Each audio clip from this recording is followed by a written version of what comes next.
Let's mic देश का मिजाज नॉर्थ ईस्ट।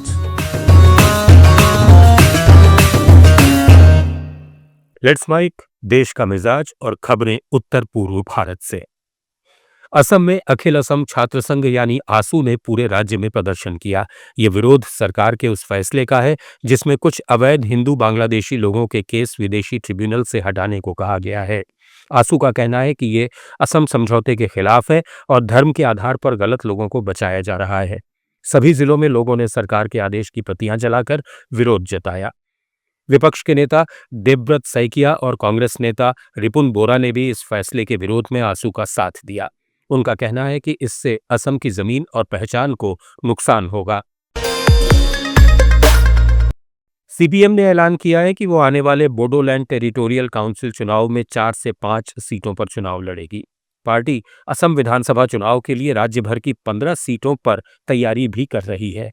गुवाहाटी में हुई प्रेस कॉन्फ्रेंस में पार्टी नेता सुप्रकाश तालुकदार ने सभी विपक्षी दलों से एकजुट होने की अपील की और कहा कि लोकतांत्रिक ताकतों को अब साथ आना चाहिए।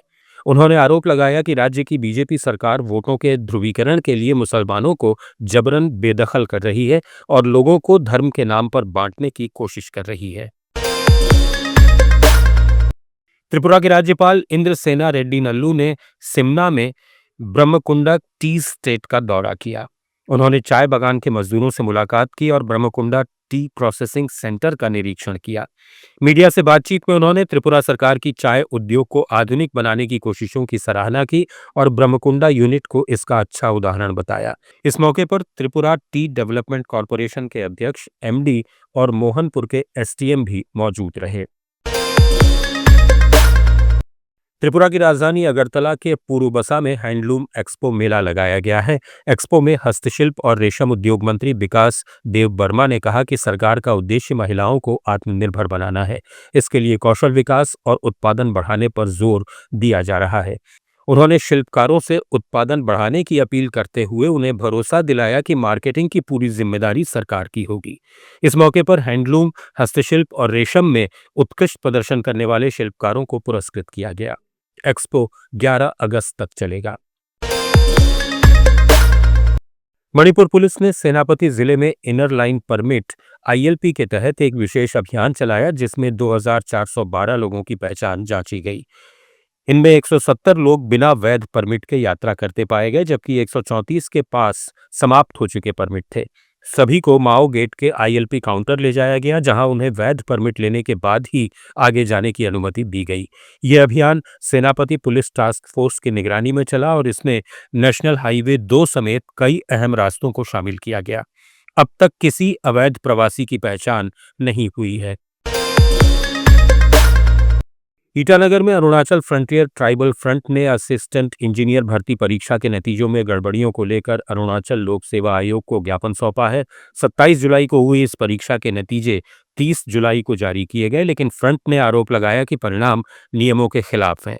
843 सिविल इंजीनियरिंग उम्मीदवारों को अनुचित रूप से बाहर कर दिया गया और 362 रोल नंबर 2 बार शामिल किए गए, जिससे कई योग्य उम्मीदवारों को मौका नहीं मिल पाया।